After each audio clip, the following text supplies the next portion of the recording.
کسی بھی صحیح حدیث سے ایک روایت ہے جو ذرا کمزور ہے، جس میں آتا ہے کہ ایک دفعہ نبی صلی اللہ علیہ وسلم نے فرض نماز کے بعد ہاتھ اٹھائے ہیں، مگر وہ روایت کمزور ہے، اور اگر اس کو صحیح مان بھی لیا جائے تو ایک دفعہ. سمجھ میں آ رہی بات؟ تو کتنی دفعہ؟ ایک دفعہ. اصول فقہ کی کتابوں میں لکھا ہوا ہے، چاروں مذاہب کی فقہ کی کتابوں میں، کہ حدیث اگر کوئی عمل کثرت سے کیا جاتا ہو اور اس کا نقل کرنے والا صرف ایک ہو تو یہ بات بھی حدیث میں شک پیدا کر دیتی ہے. ایک دفعہ اگر نبی صلی اللہ علیہ وسلم نے کیا ہے تو پتہ یہ چلا کہ اور وہ بھی اجتماعی نہیں، انفرادی طور پر. سمجھ میں آ رہی بات؟ انفرادی طور پر. تو آپ بھی کبھی کبھار انفرادی طور پر رفع الیدین کر لیں. عام معمول اگر نبی کا نمازوں کے بعد، فرض نماز کے بعد ہاتھ اٹھا کر دعا کرنے کا ہوتا، چاہے اجتماعی یا انفرادی، تو اس کے نقل کرنے والے کثرت سے ہوتے. سمجھ میں آ رہی اس بارے میں؟ کیونکہ نماز کو تو بہت اہتمام اور اہمیت کے ساتھ احادیث میں بیان کیا گیا ہے، جبکہ ہم دیکھتے ہیں کہ حدیث کی کتابیں اس سے بالکل خاموش ہیں. سمجھ میں آ رہی ہے بات؟ دوسرا مسئلہ، بعض حضرات یہ کہتے ہیں کہ بہت ساری حدیثیں ہیں جن میں آتا ہے کہ رسول اللہ صلی اللہ علیہ وسلم نے فرض نماز کے بعد دعا کی بہت ترغیب دی ہے، اور آپ نے فرمایا کہ سب سے زیادہ دعا قبول کس وقت ہوتی ہے؟ فرض نماز کے بعد. اس حدیث کا مطلب سمجھیں. جب بھی ایک حدیث کو بیان کیا جائے گا دوسری احادیث کو سامنے رکھ کر. خود نبی اور صحابہ نے اس حدیث پر کیسے عمل کیا ہے؟ ہم نبی کو دیکھتے ہیں کہ کہیں بھی نہیں کسی صحیح حدیث میں ملتا کہ نبی صلی اللہ علیہ وسلم کا یہ معمول تھا کہ آپ فرض نماز کے بعد ایسے دعا مانگتے تھے. خلفائے راشدین سے بھی کوئی روایت نہیں ملتی، نہ صحیح نہ ضعیف. بھائی دیکھو ہمارے ہاں تو یہ پابندی سے ہو رہا ہے نا پانچوں نمازوں میں ہر مسجد میں. اگر صحابہ میں بھی ایسا ہوتا تو کوئی ضعیف روایت تو ملتی نا صحابہ کرام سے، نہ صحیح ہے نہ ضعیف ہے. اور نبی سے بھی کوئی کثرت سے ایک روایت ہے، اس کی سند پہ بھی کیا ہے؟ ٹھیک ہے، بعض نے اس کو صحیح کہا، بعض نے ضعیف کہا، مگر وہ بھی متفق علیہ صحیح نہیں ہے. تو یہ کیسے ہو سکتا ہے کہ ایک عمل پابندی سے ہو رہا ہو اور اس کا نقل کرنے والا کوئی ہو ہی نہیں؟ تو اب ہم دیکھتے ہیں کہ جو حدیث میں آتا ہے فرض نماز کے بعد آپ صلی اللہ علیہ وسلم نے دعا کی ترغیب دی ہے، خود کیسے دعا مانگی ہے. تو ہم دیکھتے ہیں کہ نبی سے دوسری حدیثوں میں کیا ملتا ہے. آپ نے فرمایا جس نے فرض نماز کے بعد اللہم انت السلام پڑھا، کسی حدیث میں آتا ہے آپ نے فرمایا اللہم لا مانع لما اعطیت ولا معطی لما منعت ولا ينفع ذا الجد منک الجد. کسی میں آتا ہے جس نے فرض نماز کے بعد آیت الکرسی. خود آپ کا اپنا معمول بھی یہی. تو پتہ یہ چلا ان کلمات کو حدیث میں دعا سے تعبیر کیا جا رہا ہے. یہ وظائف ہیں. وظیفہ اس دعا کو کہتے ہیں جن کے یعنی لگے بندے کلمات ہوں، اس کو بھی دعا سے تعبیر کیا جاتا ہے. اس کی مثال ایسے ہے جیسے ہم کہتے ہیں افطار کی دعا، آذان کے بعد کی دعا، مسجد میں داخل ہونے کی دعا، مسجد سے باہر نکلنے کی دعا. تو وہ دعا کیا ہے؟ اللہم افتح لی ابواب رحمتک، مخصوص کلمات. اذان کے بعد کی دعا کیا ہے؟ اللہم رب هذه الدعوۃ التامہ. تو فرائض کے بعد جو دعا ہے وہ بھی کیا ہے؟ آیت الکرسی، اللہم انت السلام، اللہم لا مانع لما اعطیت. یہ کلمات، ان کلمات کو کیا کہا گیا ہے؟ بولو بھائی، دعا.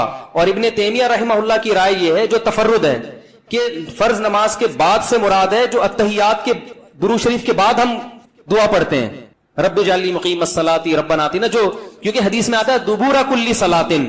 تو دبور کا جو لفظ ہے عربی میں وہ بعد کے معنی میں بھی استعمال ہوتا ہے اور اینڈ کے معنی میں بھی. ابن تیمیہ رحمہ اللہ کہتے ہیں کہ جو ہم نماز کے آخر میں اتحیات پڑھتے ہیں، پھر درود شریف پڑھتے ہیں، اس کے بعد جو دعائیں کرتے ہیں نا، تو فرض نماز کے بعد سے مراد کیا ہے؟ یہ والی. لیکن یہ ان کا تفرد ہے. ہم کہتے ہیں ایسا نہیں، بلکہ سلام کے بعد. مگر دعائیں کون سی؟ وہ جو منقول ہیں. یہاں تک میں سمجھا پایا اپنی بات؟ آگے چلیں. اور نبی صلی اللہ علیہ وسلم نے مختلف مواقع پر مختلف وظائف پڑھے ہیں فرض نماز کے بعد. کبھی آیت الکرسی، کبھی اللہم انت السلام.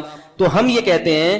دوسری طرف حضرت عائشہ رضی اللہ تعالی عنہا کی حدیث ہے کہ آپ صلی اللہ علیہ وسلم فرض نماز کے بعد اللہم انت السلام کے بقدر بیٹھتے تھے اور پھر کھڑے ہو جایا کرتے تھے. ان دونوں حدیثوں کو ملا کے پتہ چلتا ہے کہ فرض نماز کے بعد جتنے وظائف منقول ہیں یہ سارے نہیں پڑھنے، کبھی کوئی اور کبھی کوئی. اہمیت چونکہ اللہم انت السلام کی زیادہ ہے اور وہ دائمی معمول رہا ہے نبی کا، جیسے حضرت عائشہ کی، تو اس کو ہم نے اہمیت دی. اور ہم کہتے ہیں کہ پھر آپ فوراً کھڑے ہو کر سنتوں میں مشغول ہو جائیں، باقی وظائف اور تسبیحات آپ پڑھیں سنتوں کے بعد. اس طرح تمام حدیثوں میں تطبیق. اور اہل حدیث حضرات یہ کہتے ہیں کہ نہیں، فرض نماز کے بعد ہی آپ تمام معمولات پورے کریں، اس کے بعد سنتیں پڑھیں. تو یہ علماء میں ایک اختلاف ہے. لیکن ہاتھ اٹھا کے دعا مانگیں جیسے ہمارے ہاں رائج ہے، یہ کہیں بھی نہیں ہے. حتیٰ کہ چاروں یہ تو اب یعنی اہل حدیث میں بھی نہیں ہے، وہ تو سب کو پتا ہے نہیں ہے. یہ فقہ حنفی میں بھی نہیں ہے، فقہ شافی میں بھی نہیں ہے، فقہ مالکی میں بھی نہیں ہے، اور فقہ حنبلی میں بھی نہیں ہے. کیونکہ فقہ حنفی کی کتابیں بھی اس سے خالی، فقہ مالکیہ، شافعیہ، حنابلہ ان کی کتابیں بھی اس سے بالکل خالی. نہ صرف خالی بلکہ اس کے مخالف. فتاوی عالمگیریہ فقہ حنفی کی کتاب ہے نا، اس میں لکھا ہے کہ امام کو چاہیے کہ سلام پھیرنے کے بعد اللہم انت السلام کے بقدر بیٹھے اور اس کے بعد کھڑا ہو جائے. یہ کہیں بھی نہیں لکھا کہ اس میں کیا کرے، اجتماعی دعا مانگے یا انفرادی دعا مانگے، کہیں بھی نہیں لکھا ہوا، بلکہ اس کے خلاف لکھا ہوا ہے. تو اس لیے یہ فقہ حنفی میں بھی نہیں ہے. ہاں یہ ہمارے اکابر میں ایک چیز رائج ہو گئی ہے، ہمارے بزرگوں میں، جو ہندوستان میں بہت تیزی سے بولو بھائی پھیل گئی. جب رائج ہو گئی تو حضرت مفتی محمد شفیع صاحب رحمہ اللہ تعالیٰ کا اجتماعی دعا پر ایک رسالہ ہے، مفتی اعظم جو تھے انہوں نے فرمایا کہ اب اس کو ایک دم ختم کرنے میں کیا ہے، آیا کہ اس لیے کسی مسجد میں اگر یہ دعا مانگی جا رہی ہے تو ختم کرنے پر اصرار نہ کیا جائے، کیونکہ فی نفسی ہی تو دعا کا موقع ہے نا فرض کے بعد. بھائی فی نفسی ہی حدیث میں آتا ہے کہ فرائض کے بعد دعا قبول ہوتی ہے، اس کی یہ کیفیت نہیں ہے. تو فی نفسی ہی نماز کے بعد دعا کا ایک موقع ہے، تو اس میں عوام نے کچھ چیزیں اپنی طرف سے لگا کے اجتماعی ہیئت بنا دی. تو چونکہ ایک ہوتی ہے ایک چیز کا سرے سے کوئی اصل ہی نہیں ہے، اور ایک اصل ہے مگر اس کی کیفیت منقول نہیں ہے، تو اس میں معاملہ تھوڑا سا کیا ہو جاتا ہے، اہون ہو جاتا ہے، کمتر ہو جاتا ہے. تو اس لیے انہوں نے لکھا کہ چونکہ یہ اتنی زیادہ پھیل گئی ہے، اس کو ایک دم ختم کرنا، اس میں فتنہ بہت ہے اور خود شریعت ہی فتنے کو پسند نہیں کرتی. تو ائمہ کرام کو چاہیے محبت سے لوگوں کی ذہن سازی کریں، لیکن ایک دم اس کو چھوڑنے کی کوشش بولو بھائی نہ کریں. یہ کون کہہ رہا ہے؟ مفتی اعظم، جو حضرت مفتی تقی صاحب کے کیا تھے، والد تھے. اس لیے کہ میرا جب یہ کلپ جاتا ہے نا تو بہت سے لوگ میرے خلاف ایک طوفان کھڑا کر دیتے ہیں کہ یہ حنفی نہیں ہے، یہ پتہ نہیں، یہ تو بزرگوں ہمارے اکابر کے خلاف چل رہا ہے. تو پتہ نہیں کیا کیا لوگ بنانا شروع کر دیتے ہیں. تو ہمارے اکابر قرآن و سنت کے فالوورز تھے، لیکن اگر کسی اکابر نے کوئی چیز کر دی ہے تو اب یہ تو نہیں کہ اس کو آپ نے لازمی قرآن و حدیثی کے مطابق کرنا ہے کیونکہ ہمارے بزرگ نے کر دی ہے. ایسا تھوڑی ہوتا ہے. کسی بزرگ سے بھی تو خطا ہو سکتی ہے، بڑے بڑے علماء سے خطا ہوئی ہے. میرے شیخ و مرشد مفتی رشید احمد صاحب جن سے میں اتنے سال بیعت کا تعلق رہا، تو ایسا الفتاوی میں ان کے بعض مسائل سے ہم نے رجوع کیا ہے. ہم نے کہا یہ حضرت کی رائے تھی مگر ہم اس سے متفق بولو بھائی نہیں ہے. تو اب اس کا یہ مطلب کہ ہم اکابر کو نہیں مانتے، اور ہمارے شیخ نے بعض چیزوں میں اپنے شیخ سے اختلاف کیا ہے. تو یہ تو علماء میں ہر دور میں چلا آ رہا ہے کہ امام ابو یوسف نے بعض چیزیں امام ابو حنیفہ کی نہیں مانی، تو کیا مطلب وہ امام حنیفہ کو ہی نہیں مانتے تھے؟ تو اگر بعض اکابر، سب نہیں، اگر ہم اپنے کسی بعض اکابر سے کوئی مسئلے میں اختلاف کر لیتے ہیں تو اس کا یہ مطلب نہیں ہے کہ ہم ان اکابر کو گمراہ سمجھنے لگے. بعض لوگ کہتے ہیں آپ کا علم زیادہ تھا، یہ ان علماء کا علم زیادہ تھا. تو میں ان سے کہتا ہوں آپ کا علم زیادہ ہے، مفتی شفیع صاحب کا علم زیادہ ہے. تو ایسا تھوڑی ہے کہ میرا تفرد ہے. تو حضرت مفتی شفیع صاحب رحمہ اللہ کی بھی رائے تھی. مفتی رشید احمد صاحب بھی بہت بڑے عالم تھے، حضرت مفتی شفیع صاحب کے نائب تھے وہ فتوے میں. ان کا پورا احسن الفتاوی میں ایک رسالہ ہے کہ فرائض کے بعد رفع الیدین سے دعا نہیں ہے، پورا رسالہ لکھا ہے انہوں نے. تو وہ بھی تو ہمارے اکابر ہی میں سے ہی تھے. تو ہاں یہ کہہ سکتے ہیں کہ اکابر میں اس مسئلے میں کیا ہے، اختلاف ہے. تو ٹھیک ہے، آپ کو جس کی رائے زیادہ بہتر لگے آپ اس کی رائے کو فالو کریں، دوسرے کی رائے پر طنز نہ کریں. آپ کو اگر میری رائے غلط لگتی ہے تو آپ ان اکابر کی رائے کو فالو کریں، ہم پہ طنز نہ کریں. اور ہمیں اگر یہ رائے صحیح لگتی ہے تو ہم اس رائے کو فالو کریں. میں کبھی اس مسئلے پہ کسی دوسرے بزرگوں یا اکابر پر طنز نہیں کرتا. مجھے لوگ آ کے بتاتے ہیں کہ فلاں مسجد کے امام اجتماعی دعا کراتے ہیں، میں کہتا ہوں بھائی ٹھیک ہے، وہ اپنی رائے ہوگی ان کی، اس کی وجہ سے نہ اس امام کی توہین جائز. بلکہ میں تو یہاں تک کہتا ہوں میری مسجد میں بھی جب مؤذن صاحب پڑھاتے ہیں نماز تو وہ اجتماعی دعا کراتے ہیں. مؤذن صاحب میں نے کبھی آپ کو منع کیا؟ میں اس لیے منع نہیں کر رہی، میرے مقلد تھوڑی ہیں. یہ کہہ سکتے ہیں بھائی فلاں امام بھی کر رہے ہیں، فلاں بزرگ بھی کر رہے ہیں، فلاں وہ عالم، وہ آپ سے بڑے عالم ہے وہ کر رہے ہیں، تو یہ میرے تھوڑی مقلد ہیں. تو میں کیا کہوں گا بھائی، جب ایک اتنے بڑے عالم کو فالو کر رہے ہیں تو میں کیا کہہ سکتا؟ میں اپنی رائے دلائل کی دنیا میں پیش کر دوں گا. بھائی یہ سمجھ میں آ رہی ہے ٹھیک ہے، نہیں آ رہی ہے تو بھی ٹھیک ہے. کوئی اتنا بڑا ایشو نہیں ہے کہ جس پہ ہم ایک دوسرے کے خلاف مناظرے کریں، فتوے دیں. ساری مسجدیں جتنی بھی ہیں سب میں اجتماعی دعا ہوتی ہے. لوگ مجھے آ کے بتاتے ہیں وہ تو کر رہے ہیں، کہتا ہوں بھائی وہ بھی سنت ہی کو اپنے لحاظ سے فالو کر رہے ہیں. اللہ نے ان کو جتنا علم دیا، جتنی سمجھ دی، اور جو ان کے بس میں تھا اس کے حساب سے ان کو یہ صحیح لگا تو وہ اس کو فالو کر رہے ہیں. میں کسی پہ الزام نہیں لگاتا کہ میں ہی سنت کا ٹھیکیدار ہوں باقی سارے فراڈی ہیں، ایسا نہیں ہے. جس کی جو سمجھ میں اختلاف تو ہوتا ہے نا مسائل میں علماء کا، تو جب اختلاف تو ہوتا ہے نا تو پھر اس لیے وہ تو کوئی بات نہیں. امام ابو یوسف کا امام ابو حنیفہ سے اختلاف ہوا تو یہ تو نہیں کہ وہ غلط ہو، دونوں صحیح ہیں. امام شافعی کا امام ابو حنیفہ سے ہوا تو پھر بھی دونوں صحیح ہیں. تو آپ کو جس کی بات سمجھ میں آ رہی ہے فالو کریں. کسی پر کیچڑ نہ اچھالیں. دلائل کی دنیا میں مجھے یہ بات زیادہ سمجھ میں آ رہی ہے کہ اگر یہ چیز سنت ہوتی تو صحابہ کرام سے منقول کیوں نہیں ہے؟ لو کان خیرا ما لسبقونا الیہ. صحابہ، تابعین، ائمہ اربعہ اور ہماری جو عربی فتاوی کی کتابیں ہیں ان میں اس کا تذکرہ ہوتا نہیں ہے. تو پھر یہ بات ہمیں سمجھ میں نہیں آتی. سمجھ رہے ہیں بات کو؟ باقی میں بار بار یہ کہتا ہوں کہ اہل حدیث کی ہر بات کو غلط قرار دینا یہ بھی صحیح نہیں ہے. بعض لوگ نے کیا کیا، چونکہ اہل حدیث نے کہا ہے لہذا غلط ہی ہوگا، تو یہ موقف بھی غلط ہے. لا یجرمنکم شنآن قوم علی الا تعدلوا. قرآن کہہ رہا ہے ایمان والو، کسی قوم کی دشمنی تمہیں اس بات پر نہ ابھارے کہ تم حق کا دامن چھوڑ دو.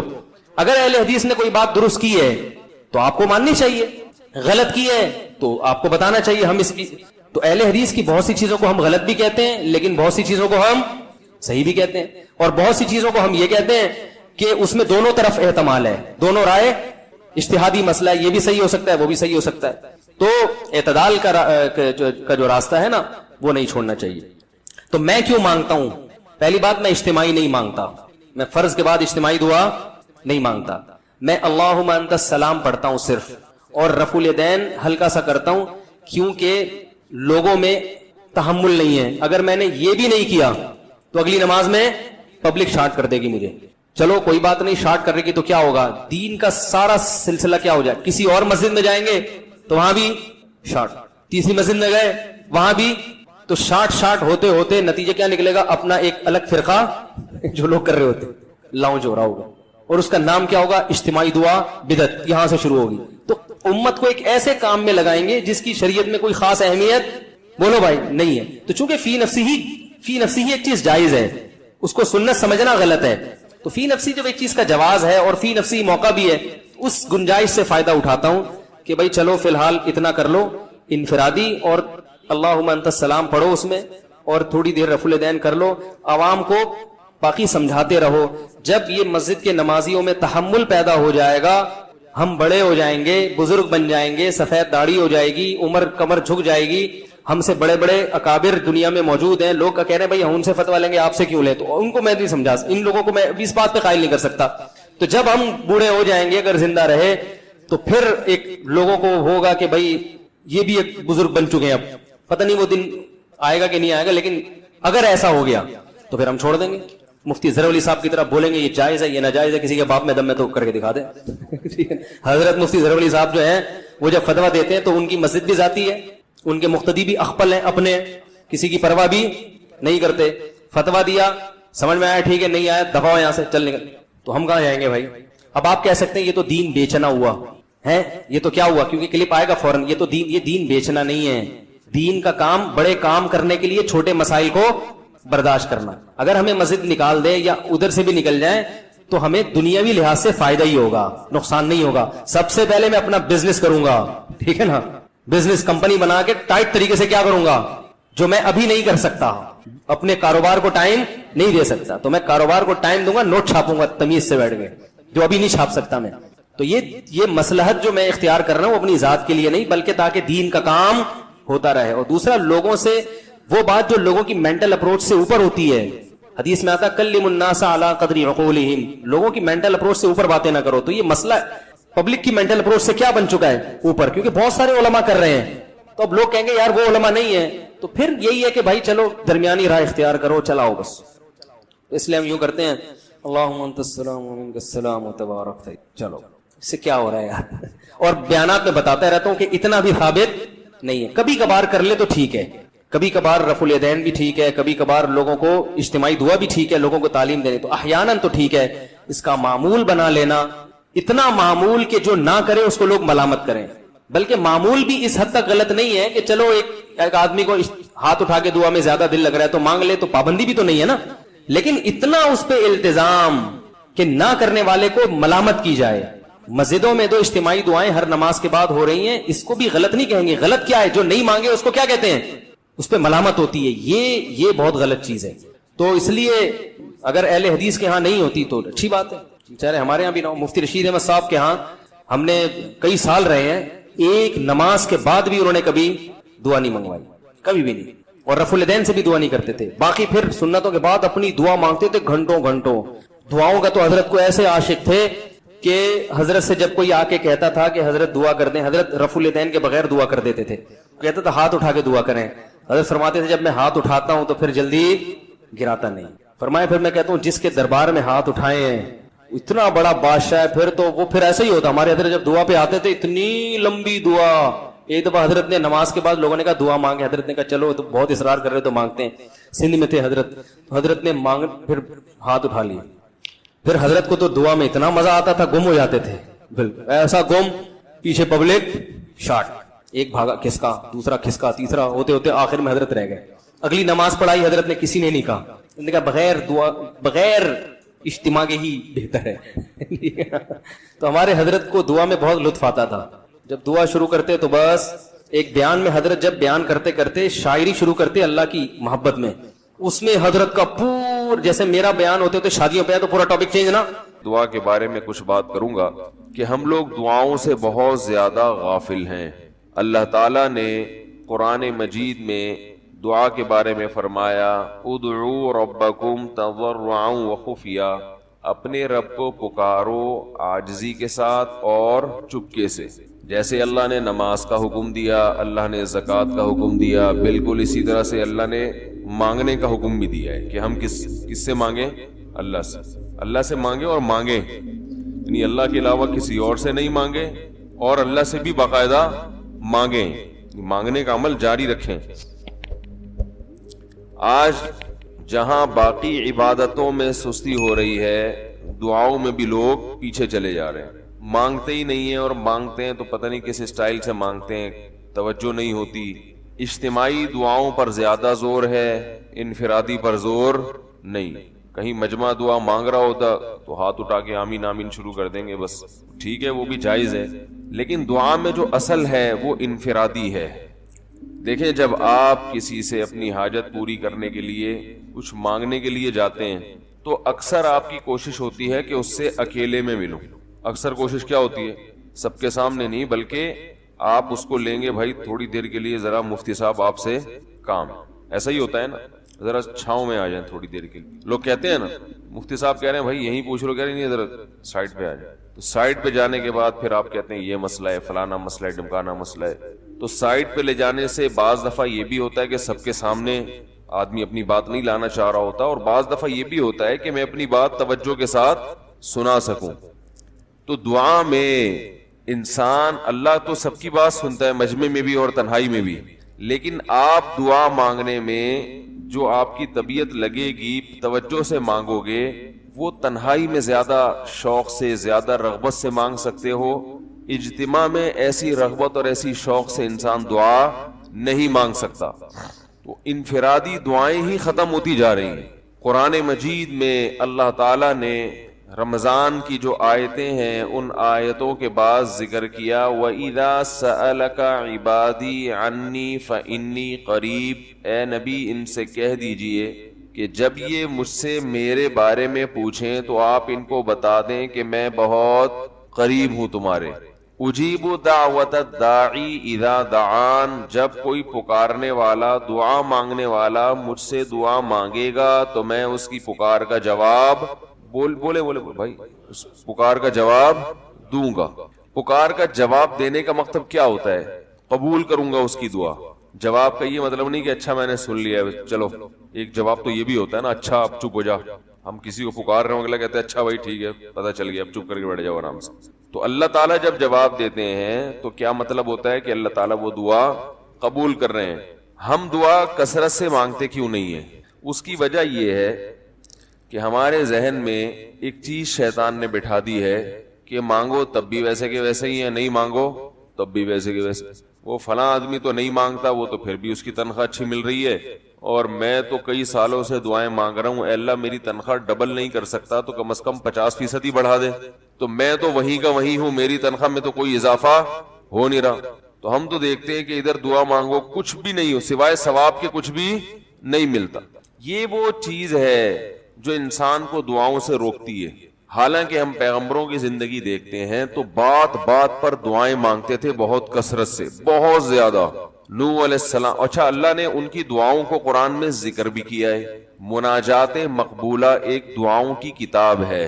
حضرت مولانا اشرف علی تھانوی رحمہ اللہ تعالی نے قرآن اور حدیث کی دعاؤں کو ایک چھوٹی سی کتاب میں جمع کر کے ایک ہفتے پہ ڈیوائیڈ کر دیا ہے اس کو کہ آپ روزانہ ان میں سے ایک حصہ پڑھیں گے تو پورا ہفتے میں وہ تقریباً تمام دعائیں کور ہو جائیں گی جو قرآن و سنت میں بیان کی گئی ہیں. وہ کتاب ضرور خریدیں, رکھیں اپنے پاس, مناجات مقبولہ کے نام سے. تو ہم دعا کیوں نہیں مانگتے؟ مسئلہ ہمارے ساتھ یہ ہے کہ ہم کہتے ہیں کہ جو مانگتا ہے وہ بھی وہینچ کا وہینچ, اور جو نہیں مانگتا ہے وہ بھی کوئی سرخاب کے پر تو لگ نہیں جاتے کوئی مانگ رہا ہو تو.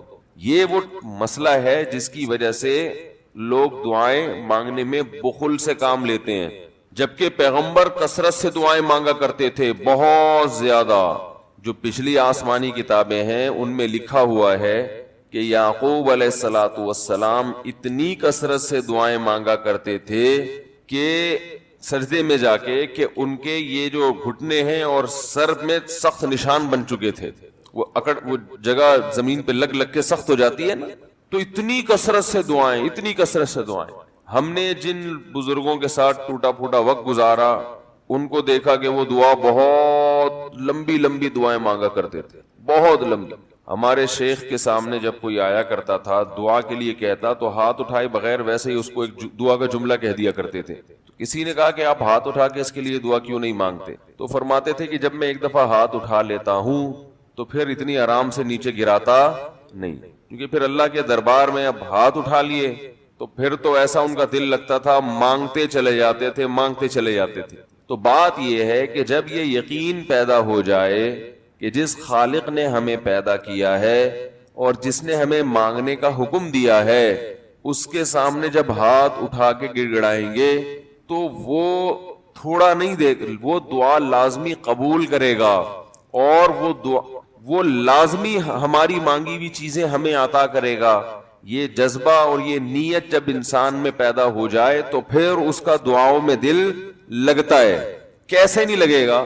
آپ سوچیں کہ آپ کو کوئی بتا دے کہ یہ جو سیٹھ صاحب ہیں بہت بڑے, آپ جا کے ان سے مانگو, یہ ٹائم نکال کے بیٹھے ہوئے ہیں, جتنا مانگو گے جو مانگو گے یہ دیں گے. تو اب آپ بتاؤ, آپ یہ کہو گے کہ میرے پاس مانگنے کا ٹائم نہیں ہے؟ ایسے موقع پہ آپ یہ کہو گے؟ آپ جائیں گے اور بسم اللہ کر کے شروع ہو جائیں گے. آپ بولیں گے سر یہ مجھے 10 فائلیں چاہیے بحریہ ٹاؤن کی. آپ سوچو گے 10 نہیں ملی تو 9 تو مل جائیں گے. سر مجھے یہ بھی چاہیے, مجھے یہ بھی چاہیے, مجھے یہ بھی چاہیے, اور آپ کو یقین ہو کہ یہ دے رہے, تو آپ کبھی بھی کنجوسی سے کام نہیں لو.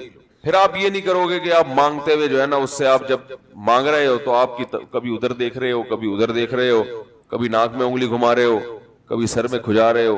کوئی آ کے اس دوران آپ کو چھیڑے گا تو آپ کہو گے یہاں سے دفع ہو جاؤ, میں کام کر رہا ہوں. ایک بندہ سخاوت جوش میں آیا ہوا ہے ابھی اور فائلیں بحریہ ٹاؤن کی فری میں بانٹ رہا ہے. اس نے کہا بھائی جتنی مانگو گے دے دوں گا, اور جو مانگو گے دے دوں گا, تو ابھی تو میرے پاس ٹائم کم ہے, مقابلہ بہت سخت ہے.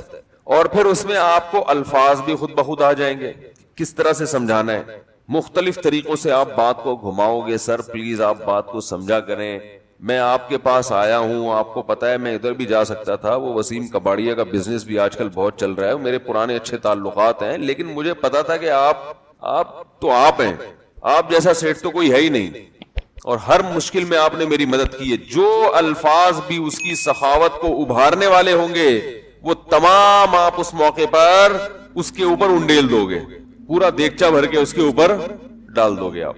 تو اللہ سے جب مانگتا ہے انسان اور اس کو یقین ہو کہ اللہ میری دعا کو پورا کرے گا, تو اس یقین کے ساتھ جب دعا مانگی جاتی ہے تو اس کا اسٹائل کچھ اور ہوتا ہے, اور ایک فارمیلٹی پوری کرنے کے لیے دعا جب مانگی جاتی ہے جیسے کہ ہمارے ہاں ہو رہا ہے تو اس کا اسٹائل اور انداز کچھ اور ہوتا ہے. ہمارے ہاں دعا پڑھی جاتی ہے, مانگی نہیں جاتی. ربنا آتنا فی الدنیا حسنۃ وفی الآخرۃ حسنۃ وقنا عذاب النار, آمین. اور کہ ربنا ظلمنا انفسنا وان لم تغفر لنا وترحمنا لنکونن من الخاسرین, آمین. یہ دعا مانگی جا رہی ہے یا پڑھی جا رہی ہے؟ یہ تو پڑھی جا رہی ہے, اور آمین بھی پڑھا جا رہا ہے اس پہ. تو اللہ نے ہمیں یہ نہیں کہا کہ اقرأوا الدعاء عند ربکم, اپنے رب کے سامنے دعائیں پڑھا کرو.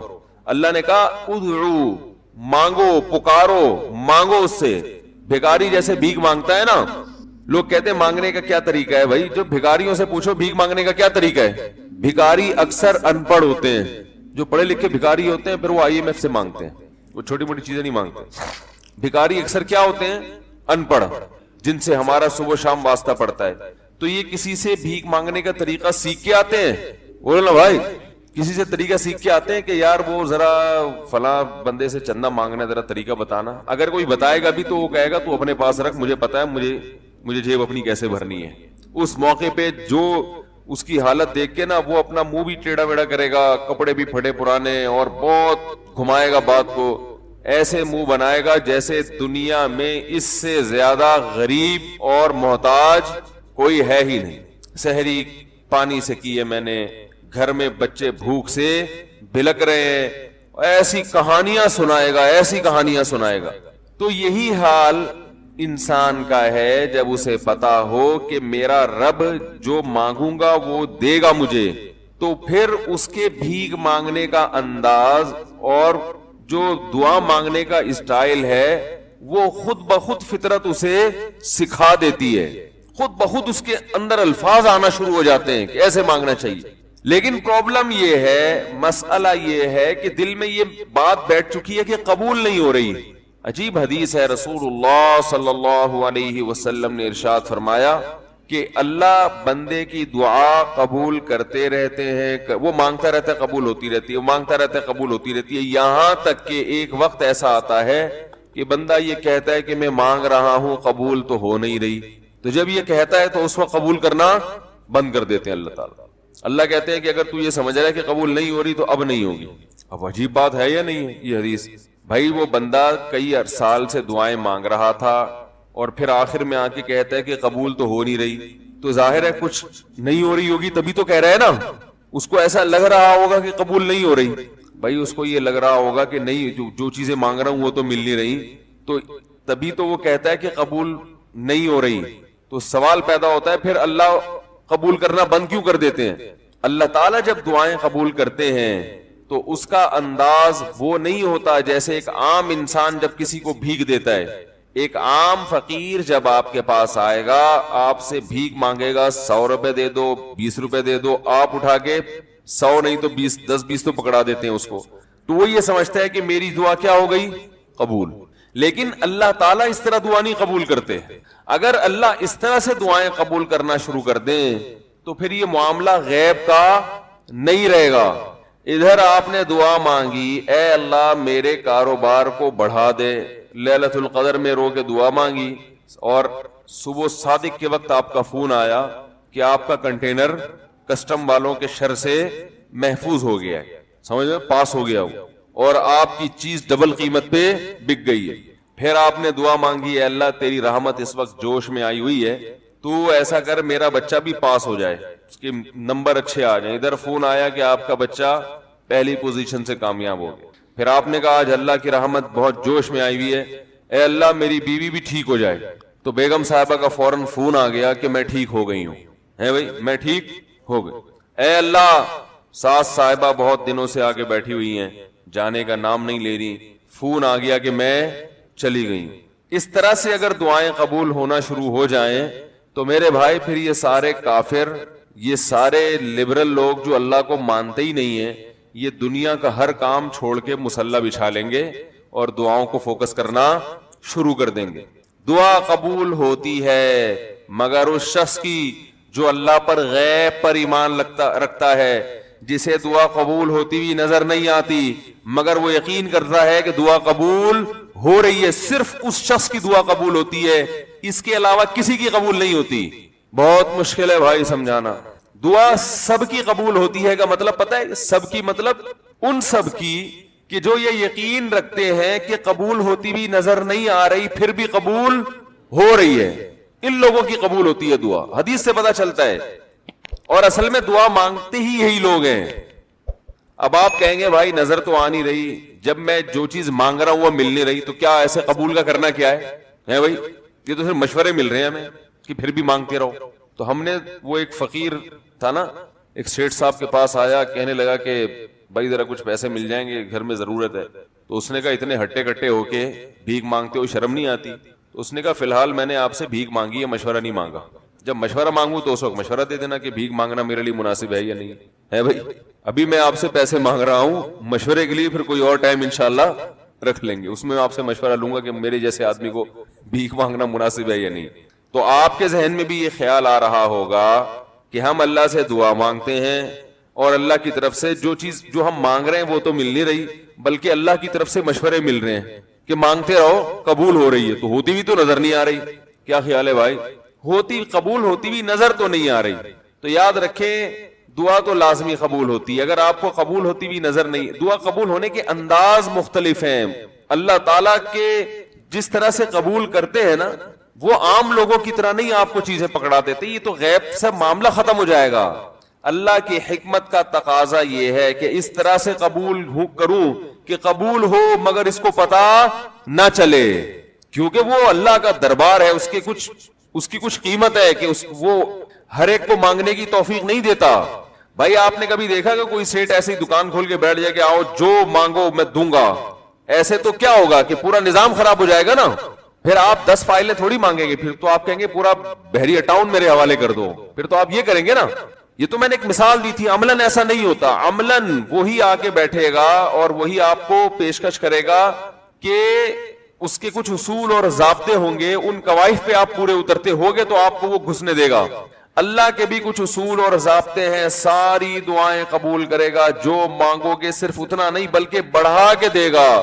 لیکن اصول یہ ہے کہ اللہ کہتے ہیں کہ جب میں دوں گا تو نظر نہیں آئے گا, مگر یقین رکھنا ہے کہ کیا کر رہا ہوں, میں دے رہا ہوں, پھر دیتا رہوں گا میں. پھر بات وہیں آگے کھڑی ہو جاتی ہے کہ ایسے دینے کا کیا فائدہ کہ سمجھ میں ہماری سمجھ میں نہیں آ رہا کہ پتہ نہیں کیسے دے رہا ہے اللہ تعالیٰ. تو یاد رکھیں اللہ تعالیٰ کے دینے کا انداز تھوڑا مختلف ہے. وہ کیا ہے؟ بعض مرتبہ جو چیز مانگ رہے ہوتے ہیں اللہ وہی چیز آپ کو دے دیتا ہے. اور ایسا بھی ہوتا ہے, ہمیشہ ایسا تو نہیں ہوا ہوگا کہ جو چیز مانگی اور نہیں ملی ہو. کئی بار ایسا ہوا ہے کہ جو مانگا وہ اللہ نے دے دیا, فوراً مسئلہ حل ہو گیا. بعض دفعہ بلکہ اس سے بھی پہلے کا اسٹیپ, بسا اوقات تو آپ دعا مانگ ہی نہیں رہے ہوتے, آپ اس کو دعا سمجھ رہے ہوتے ہو, لہذا اس میں وہ جان ہوتی نہیں ہے, تو قبولیت کا پھر سوال ہی پیدا نہیں ہوتا. آپ دعا پڑھ رہے ہوتے ہو, مانگ رہے نہیں ہوتے. تو اللہ نے تو دعائیں قبول کرنے کا کہا ہے, دعائیں پڑھنے پر کہا ہو, وعدہ کیا ہو, ایسا ہمارے علم میں کوئی حدیث نہیں ہے. دیکھیں یونس علیہ السلام جب مچھلی کے پیٹ میں تھے تو یونس علیہ السلام کو اپنی خطا کا احساس ہوا کہ میں اللہ کی پرمیشن کے بغیر اپنی قوم کو چھوڑ کے آ گیا ہوں. ان کو احساس ہو گیا, تبھی اللہ نے مجھے مچھلی کے پیٹ میں ڈال دیا ہے. تو اب آپ نے مچھلی کے پیٹ میں جا کے یہ دعا مانگی, لا الہ الا انت سبحانک انی کنت من الظالمین. اے اللہ تیرے سوا کوئی عبادت کے لائق نہیں ہے, سبحانک تو ہر عیب سے پاک ہے, تو نے جو مجھے مچھلی کے پیٹ میں ڈال دیا تو یہ تیری غلطی نہیں ہے, تو ہر عیب سے پاک ہے. انی کنت من الظالمین, میں ہوں ظلم کرنے والا اپنی جان پہ, مجھ سے غلطی ہوئی ہے. اللہ تعالیٰ کو آپ کا یہ مانگنا اتنا پسند آیا کہ مچھلی کو حکم دیا کہ ان کو ساحل پر اگل دو. اور نہ صرف یہ کہ مچھلی نے آپ کو ساحل پہ ڈالا, وَأَنبَتْنَا عَلَيْهِ شَجَرَةً مِّن يَقْطِينٍ, یقطین کوئی درخت تھا وہ بھی اللہ نے اگا دیا دھوپ سے بچانے کے لیے. لیکن جب مصیبتوں میں ہم یہ کلمہ پڑھتے ہیں لا الہ الا انت سبحانک انی کنت من الظالمین, تو ہم یوسف علیہ السلام والے جذبے سے یہ کلمے میں جو الفاظ ہیں وہ مانگتے نہیں ہیں بلکہ ہم یہ کلمہ پڑھتے ہیں. سمجھ رہے؟ پڑھنے کی بھی برکتیں ہوتی ہیں, میں اس کا منکر نہیں ہوں, لیکن ہمارے جو ورڈنگ ہوتی ہے نا وہ مانگنے کا اسٹائل نہیں ہوتا.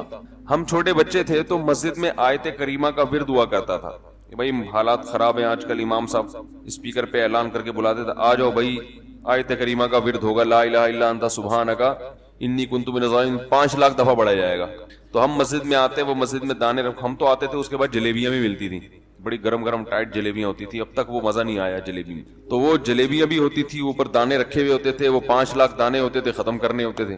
تو پھر ہم کیا کریں, لا الہ الا انت سبحانک انی کنت من الظالمین, لا الہ الا انت سبحانک. اس میں فراڈ نہیں کرتے تھے, پڑھتے پورا تھا الحمدللہ. بعض لوگ تو کیا کرتے تھے, ایک مٹھی لی لا الہ الا انت سبحانک انی کنت من الظالمین, پھونک مارا اور سائڈ پہ رکھ دیا. وہی ڈرامے بھی ہوتے تھے لیکن ہم پورا ہی پڑھتے تھے ہم. لیکن اس میں مانگنے کا انداز تو نہیں ہوتا تھا, لا الہ الا انت سبحانک انی. پھر اس میں بچے تھے, شرارت بھی شروع ہو جاتی تھی. پھر دیکھ رہے ہیں کوئی ادھر دیکھ رہا ہے تو ایک دانہ اٹھایا, لا الہ الا انت سبحانک انی کنت من الظالمین, یوں کر کے اس کی ناک پہ مارا ہے. کوئی ادھر دیکھ رہا ہے تو اس کی جیب میں ڈال دیا. تو یہ دعا مانگی جا رہی ہے, یہ تو پڑھی جا رہی ہے, ایک فارمیلٹی ہے کہ 5 لاکھ پورے کرنے ہیں, اس کے بعد جلیبی کھانا ہے اور نکلنا ہے. تو آج بھی ایسا ہی ہو رہا ہے. امام صاحب دعا مانگتے ہیں, لوگ کہتے ہیں یار چلو جب نماز پڑھ لی, 4 رکعتیں پڑھ لی, سلام بھی پھیر لیا, تو اس میں کیا جا رہا ہے, یہ بھی پورا ہی کر لو. ایسا ہی ہوتا ہے نا, یہ بھی پورا ہی کر لو, آمین آمین کہہ لیں گے. امام صاحب ڈرائیور ہیں, ہم پیچھے مقتدی ہیں, تو جہاں اتاریں گے وہیں اتریں گے ہم لوگ, پہلے تو نہیں اتر سکتے. تو یہ ایک لوگوں کے ذہن میں تصور ہے. نبی صلی اللہ علیہ وسلم نے فرمایا اللہ ظاہر قلب کے ساتھ دعا کی طرف توجہ نہیں دیتے. ظاہر قلب کا مطلب آپ کا دل حاضر نہیں ہو, کچھ اور سوچ رہے ہو, اور ادھر سے آپ نے ویسے ہی ایک فارمیلٹی پوری کرنے کے لیے. اللہ کہتے ہیں کہ جب تو مانگنے میں مخلص نہیں ہے تو میں تجھے کیوں دوں. تو مانگنے میں ہی مخلص نہیں ہے.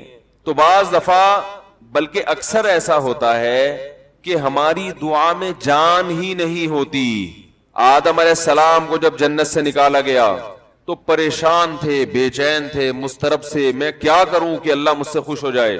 اس بے چینی میں الفاظ نہیں آ رہے سمجھ میں. فَتَلَقَّى آدَمُ مِن رَبِّهِ كَلِمَاتٍ, اللہ فرماتے ہیں اللہ نے آدم کے دل میں کلمات ڈال دیے ان کی بے چینی کو دیکھ کر کے, اس طرح سے مجھے مانگو.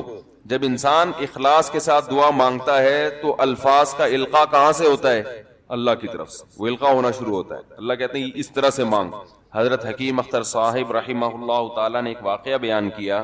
فرمایا کہ ایک شخص نے حرم میں, انہوں نے دیکھا یا کسی اور بزرگ نے دیکھا کہ حرم میں ایک شخص اللہ سے دعا مانگ رہا ہے گناہوں کی معافی کے لیے, اور اللہ سے کہہ رہا ہے کہ اے اللہ اگر تو میرے گناہ معاف کر دے گا تو بھی خوش ہوگا, اور تیرے حبیب محمد صلی اللہ علیہ وسلم بھی خوش ہوں گے کہ ایک آدمی کی بخشش ہو رہی ہے, اور تیرا یہ بندہ بھی خوش ہو جائے گا. اور اگر معاف نہیں کرے گا تو بھی خوش نہیں ہوگا, کیونکہ اللہ کو جہنم میں ڈال کے وہ خوشی تو ہوتی نہیں ہے بندوں کو. اور تیرے حبیب محمد صلی اللہ علیہ وسلم کو پتا چلے گا وہ بھی خوش نہیں ہوں گے, اور میں بھی خوش نہیں ہوں گا. شیطان خوش ہوگا جو تیرا دشمن ہے. اب خود سوچ لے, تو اپنے دشمنوں کو خوش کرنا چاہتا ہے, یہ اتنے سارے ہیں بھائی, اتنے سارے دوست ہیں تیرے, ان کو ناراض کر کے تو خوش کس کو کر رہا ہے, اپنے تو جو تیرا بھی دشمن ہے, میرا بھی دشمن, اور تیرے حبیب محمد صلی اللہ علیہ وسلم کا بھی دشمن ہے. تو دیکھو کیسے الفاظ ہیں اس کے. تو ایسا کہ بظاہر بخشش کے علاوہ کا آپشن چھوڑا ہی نہیں. کیا خیال ہے. حجاج ابن یوسف بڑا ظالم تھا, بڑا ظالم. موت کا جب وقت آیا, تھے یہ لوگ ایمان والے, چاہے ظالم تھے, بدعمل تھے, لیکن اللہ پر ایمان بہرحال رکھتے تھے. ان کو پتا تھا کہ میں غلط کر رہا ہوں. جب موت کا وقت آیا تو کہنے لگا کہ اے اللہ لوگ کہتے ہیں کہ تو مجھے نہیں بخشے گا, لوگ کہتے ہیں کہ میرے جیسے گناہگار کو تو نہیں بخش سکتا. بڑے عجیب الفاظ ہیں, اللہ کی رحمت کو جوش دلا رہا ہے کہ تو ایسا کر کے دکھا دے, یعنی کچھ ایسا کر کے دکھا دے کہ جو تیرے بارے میں لوگ گمان کر رہے ہیں وہ گمان کیا ہو جائے. یہ بالکل ایسے ہے جیسے کوئی بہت بڑا سیٹ ہو, آپ اس سے بہت زیادہ بڑا قرضہ مانگنے کے لیے جائیں جو کہ عام طور پر نہیں ملتا, لیکن آپ اس کو جوش دلا رہے ہو کہ لوگ کہتے ہیں کہ تو اتنا بڑا قرضہ نہیں دے سکتا, تو آج تو اپنی سخاوت دکھا دے کہ میں اتنا بڑا قرضہ بھی دے سکتا ہوں.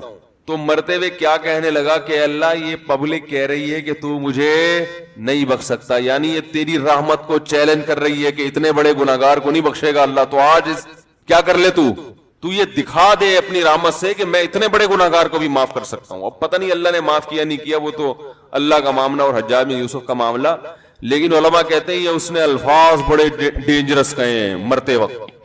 ڈینجرس کا مطلب یعنی دوسرے معنی میں ایسے ہے کہ اس نے اللہ کی عرش کو ہلا دیا ہوگا. اللہ کو مانگنا اتنا پسند ہے. پہلی بات تو یہ ذہن میں رکھیں کہ اس سے بڑی کوئی عبادت نہیں ہے دعا سے, اور دعا سے مشکل کوئی عبادت نہیں ہے. نماز پڑھنا آسان ہے, زکوٰۃ دینا آسان ہے, روزہ رکھنا بھی آسان. سب سے مشکل کام کیا ہے, دعا مانگنا. اسی وجہ سے ہم نے جن لوگوں کو دیکھا کہ وہ واقعی دیندار ہیں, اللہ والے ہیں, ہم نے صرف انہی کو دعائیں مانگتے ہوئے دیکھا ہے. عام لوگوں کو ہم نے دعاؤں کو اتنا فوکس کرتے ہوئے نہیں دیکھا. وہ دوسری چیزوں کو زیادہ فوکس کرتے ہیں, دعاؤں پہ زیادہ زور نہیں ہوتا ان کا. وظیفوں پہ تو ہوگا صبح شام, یہ والا اتنی دفعہ, وہ والا اتنی دفعہ, وہ بھاگ گئی واپس آ جائے اس کے لیے اتنی دفعہ, وہ جا نہیں رہی اس کے لیے اتنی دفعہ, یہ وظیفوں پہ تو ہوگا زور. ایسے ہوتا ہے نا ہاتھ اٹھا کے اللہ سے گڑگڑا کے مانگا جائے, یہ چیزیں کم.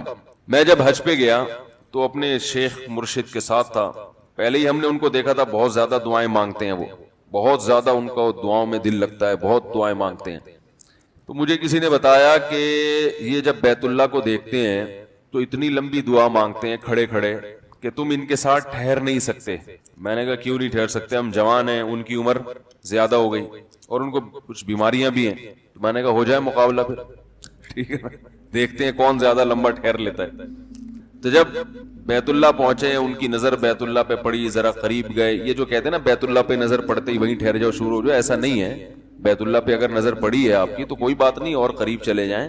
کوئی دوسرا عمل کرنے سے پہلے دعا مانگیں. پہلی نظر کا مطلب یہ ہوتا ہے کہ جب نظر پڑی ہے تو اب طواف شروع کرنے سے پہلے یا کوئی دوسرا عمل کرنے سے پہلے آپ جا کے دعا مانگیں. تو وہ دور سے نہیں بلکہ جتنا قریب جا کے مانگیں اتنا زیادہ اچھا. لوگ کیا کرتے ہیں, یوں منہ نیچے کر کے جا رہے ہوتے ہیں کہ پہلی نظر پڑ گئی تو پھر دعا کا موقع نکل جائے گا, تو یوں وہ جو ٹکرا بھی جاتے ہیں. کچھ نہیں ہوتا, نظر پڑ جائے تو اور تھوڑا قریب جائیں, قریب جا کے دعا مانگیں. تو ان کو ہم نے دیکھا کہ انہوں نے دعا مانگنا شروع کی, میں بھی کھڑا ہو گیا ساتھ میں, ہم نے کہا چلو ہم بھی مانگتے ہیں. تو وہ اتنی دیر تک حالانکہ کمر میں بھی تکلیف, بیماریاں بھی ہیں, شوگر بھی ہے, تو بالآخر میں نے ہتھیار ڈال دیا. میں نے کہا میں اتنی دیر کھڑا نہیں ہو سکتا. اور میں پھر اب بیٹھتے ہوئے شرم بھی آ رہی تھی کہ وہ بولیں کہ میری عمر زیادہ ہے اور یہ دیکھو ابھی جوان, شادیاں تو کرتا رہتا ہے, تو یہ کیا شادیاں کرے گا جو کھڑا نہیں ہو سکتا اتنی دیر. تو وہ اتنی دیر ہو گئی تو میں بیٹھ گیا واقعی. تو کئی ایسے ہمارے اکابر گزرے ہیں, بزرگ گزرے ہیں, 1 گھنٹہ 2 گھنٹہ 3 گھنٹہ. مرکز میں, تبلیغی مرکز میں کسی نے بتایا کہ ایک بزرگ کو میں نے دیکھا صبح اشراق کے وقت دعا مانگنا شروع کی ہے اور ظہر کی نماز میں اٹھے. اشراق کے وقت دعا مانگنا شروع کی اور کب اٹھے؟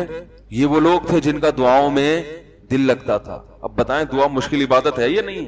حضرت عمر رضی اللہ تعالی عنہ کا قول ہے, فرماتے ہیں کہ مجھے اس بات کی پرواہ نہیں ہوتی کہ میری دعا قبول ہو رہی ہے کہ نہیں ہو رہی, مجھے اس کی فکر رہتی ہے کہ دعا مانگنے کی توفیق مل رہی ہے کہ نہیں مل رہی.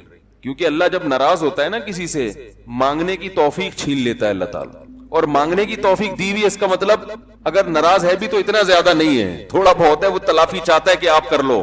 مانگنے کی توفیق ملنا اس کی علامت ہے کہ اللہ اگر ناراض بھی ہے تو بہت زیادہ نہیں روٹھا ہوا, بلکہ اس نے سوری کا آپشن دیا ہوا ہے کہ چلو مانگ کے اپنا منا لو, مجھے کسی بھی طریقے سے راضی کر لو. دعا کا اس قدر فائدہ ہوتا ہے انسان کو, اس قدر فائدہ ہوتا ہے. آپ مانگنا شروع کریں, زندگی چینج ہونا شروع ہو جائے گی, آپ کی زندگی میں تبدیلی آنا شروع ہو جائے گی. جتنا تعلق اللہ کے ساتھ دعا کے ذریعے بنتا ہے اتنا تعلق کسی اور چیز سے نہیں